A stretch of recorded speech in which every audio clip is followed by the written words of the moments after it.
Hello students, मैं सौरभ कुमार आपके अपने इस यूट्यूब चैनल में आप सभी का स्वागत करता हूं। दोस्तों, जैसा कि आप जानते हैं कि क्लास 10th केमिस्ट्री जो कि बहुत ही आसान है, इसे समझना आसान है, लेकिन इसमें हमें पता है लोगों को बहुत ज्यादा प्रॉब्लम होती है। लेकिन मैं आशा करता हूं एक एक चीज क्लियर कराऊंगा।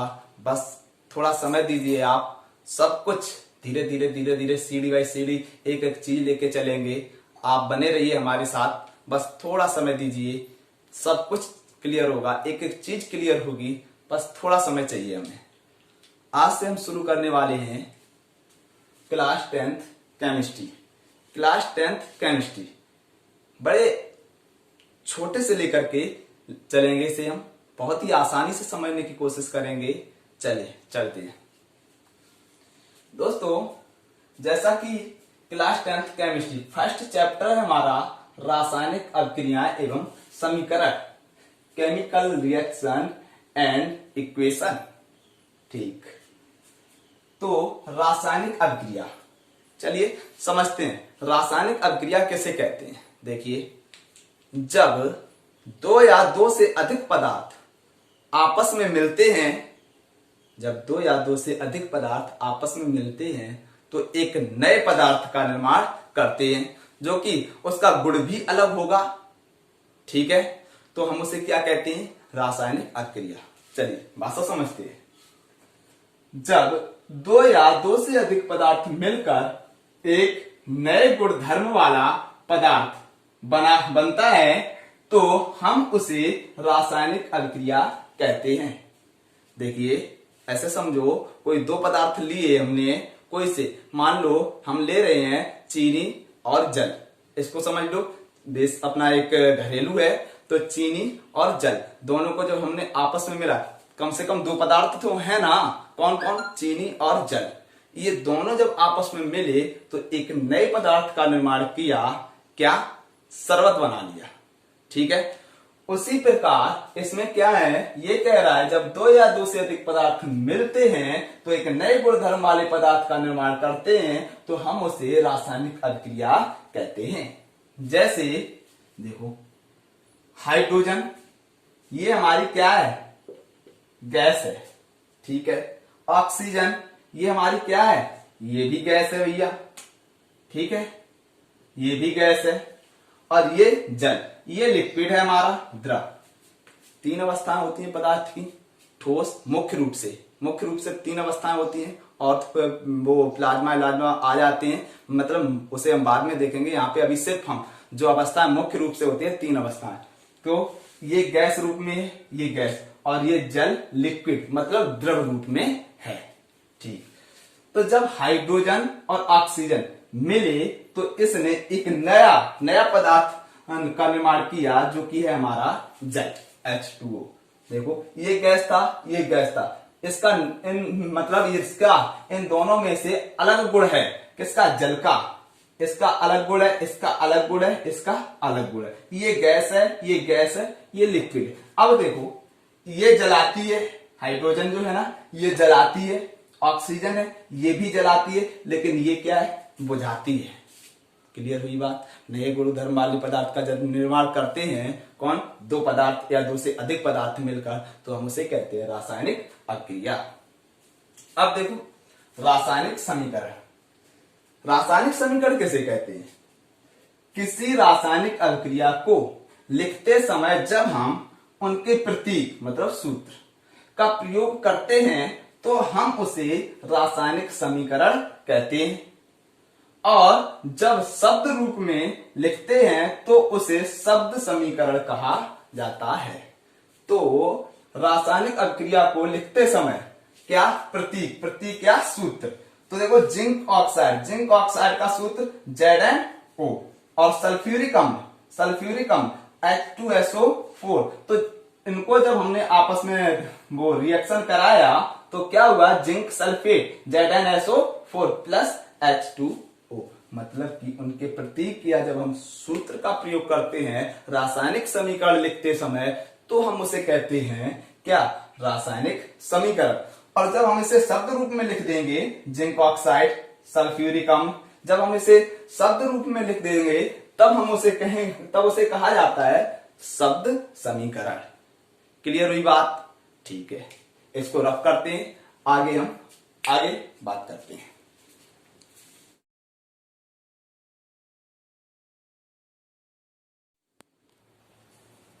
चलिए अब देखते हैं हम अभिकारक। अभिकारक किसे कहते हैं? देखो, क्रिया करने वाले कारकों को अभिकारक कहा जाता है। ठीक है। उत्पाद, क्रिया करने के पश्चात जो नया पदार्थ बनता है उसे उत्पाद कहा जाता है। समझते हैं इसे? मतलब जो पदार्थ आपस में क्रिया करेंगे तो हम उन्हें क्या कहेंगे? अभिकारक। मतलब कि देखो, एग्जाम्पल के तौर पर जिंक ऑक्साइड और सल्फ्यूरिक अम्ल आपस में क्रिया कौन कर रहे हैं? ये दोनों, जिंक ऑक्साइड और सल्फ्यूरिक अम्ल। तो क्रिया करने वाले कारकों को अभिकारक कहा जाएगा। और क्रिया करने के पश्चात जो नया पदार्थ बनेगा, देखो ये पदार्थ बने नए, तो इनको हम क्या कहेंगे? उत्पाद, प्रोडक्ट। देखो सीधी सी बात है, अगर हम ऐसे समझे इसे कि ये रिएक्शन है, ये लेफ्ट हैंड साइड, ये राइट हैंड साइड, तो जो हमारे पदार्थ जो हैं क्या, जो लेफ्ट हैंड साइड पे होंगे उन्हें हम अभिकारक कहेंगे, जो राइट हैंड साइड पे होंगे उन्हें हम उत्पाद कहेंगे। बस इतना जान लो आप। अब आगे देखो, कंकाली समीकरण। कंकाली समीकरण क्या होता है? असंतुलित रासायनिक समीकरण को कंकाली समीकरण कहा जाता है। असंतुलित रासायनिक समीकरण को कंकाली समीकरण कहा जाता है। मतलब कि अभिकारक तथा उत्पाद में जब परमाणुओं की संख्या असमान हो। चलिए देखते हैं एग्जांपल। जैसे ये रहा अभिकारक, लेफ्ट हैंड साइड, अभिकारक, उत्पाद, अभिकारक, उत्पाद। देखो हाइड्रोजन गैस है H2, ऑक्सीजन आपस में मिले क्या बना? H2O। तो ये समीकरण, और ये देखो हाइड्रोजन नाइट्रोजन, ये भी क्या है? ये फर्स्ट एग्जांपल, इसे सेकंड मान लो। अब देखो हाइड्रोजन नाइट्रोजन आपस में मिले, अमोनिया बनाए क्या? NH3। ये दोनों समीकरण क्या है? हमारे असंतुलित हैं। देखो इधर हाइड्रोजन 2 है, इधर 2 है, इधर ऑक्सीजन 2 है, लेकिन इधर ऑक्सीजन अकेला है बेचारा। तो मतलब कि लेफ्ट हैंड साइड बराबर राइट हैंड साइड नहीं है। मतलब कि ये क्या कहेंगे इसे हम? LHS is not equal to RHS। मतलब अभिकारक इज नॉट इक्वल टू उत्पाद। अभिकारक और उत्पादों में परमाणुओं की संख्या समान नहीं है, इसलिए हम कहेंगे इसे क्या? कंकाली समीकरण। इसी प्रकार इसमें भी देखो हाइड्रोजन 2 है, इधर 3 है, पहले से ही नहीं है ये तो हम इसे क्या कहेंगे? कंकाली समीकरण। फिर से, असंतुलित रासायनिक समीकरण को कंकाली समीकरण कहा जाता है अभिकारक तथा उत्पाद में जब परमाणुओं की संख्या असमान हो। क्लियर? चलिए आगे बात करते हैं हम, इसे रफ कर दें।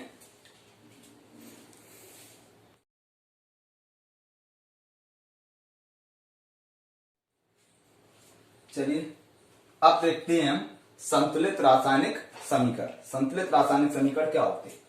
जब अभिकारक तथा उत्पाद में परमाणुओं की संख्या, ये रहा अभिकारक, लेफ्ट हैंड साइड अभिकारक, राइट हैंड साइड उत्पाद। जब अभिकारक तथा उत्पाद में परमाणुओं की संख्या समान होती है तो हम उसे संतुलित रासायनिक समीकरण कहते हैं। देखो इधर कैल्शियम कितना है? 1, इधर 1।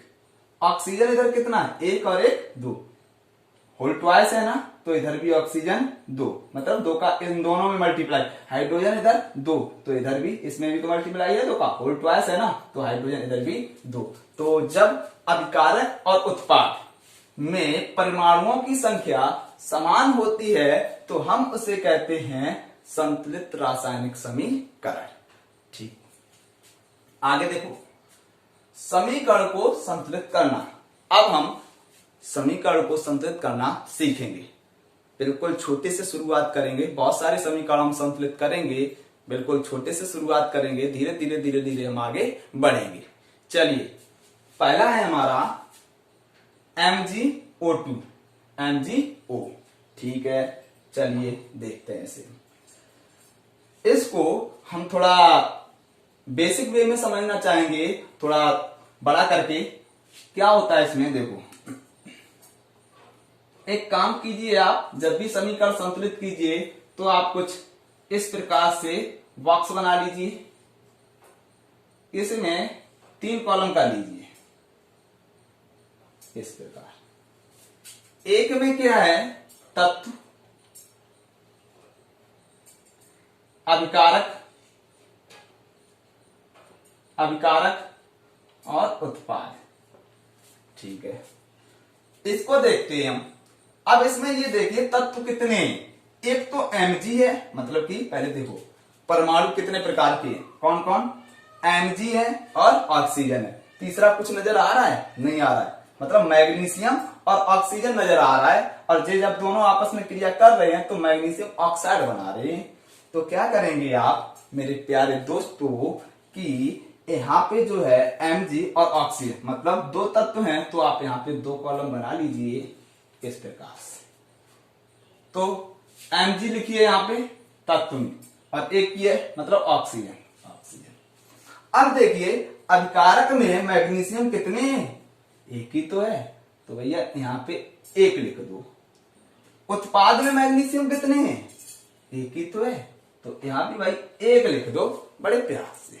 ठीक है, अब ऑक्सीजन देखो, ऑक्सीजन अभिकारक में कितना है, अरे 2 है, 2 लिख दो। सही नहीं बना ना, चलो। ऑक्सीजन उत्पाद में कितना है, 1, यहाँ पे 1 लिख दो बड़ी आसानी से। अब हम संतुलित करेंगे। तो वो मैग्नीशियम अभिकारक में 1 है, उत्पाद में, इससे हमें अभी कोई छेड़खानी करनी नहीं है। अरे छेड़खानी कर दी तो भड़क जाएगा, क्योंकि कहेगा भैया हम तो अभी बराबर हैं, यहाँ पे कुछ नहीं करना है ना। तो ऑक्सीजन देखो, ऑक्सीजन अभिकारक में 2 है, उत्पाद में अकेला है। तो यहाँ पे क्या करेंगे आप, 2 से मल्टीप्लाई कर दो। ठीक है, तो 2 से मल्टीप्लाई किसमें किया, उत्पाद में, उत्पाद में किया। अब जितने का मल्टीप्लाई करते हैं उससे हम आगे लगाते हैं इस प्रकार से। ठीक है, ठीक है, 2 लगाया, जितने से मल्टीप्लाई किया उसको हम आगे लगाते हैं। ठीक है, यहाँ पे ऐसे नहीं लगा सकते, Mg मतलब MgO2 नहीं लगा सकते हैं, आगे मल्टीप्लाई में करते हैं। अब देखो, अब 2 लगाने से, जैसे ही 2 लगाया, उत्पाद में मैग्नीशियम कितना हो गया भैया, 2, मतलब कि उत्पाद में मैग्नीशियम 2 हो गया है। तो अभिकारक में 1 ही है अभी, तो इसमें भी 2 से मल्टीप्लाई कर दो, मतलब कि 2। हमारा समीकरण बैलेंस हो गया, बहुत ही सिंपल है। ऐसे ही अगला है आपका H2 प्लस O2, H2O, बहुत आसान है। क्या है, देखो अभिकारक में हाइड्रोजन कितना है, ऐसे ही समझ लो इसे भी।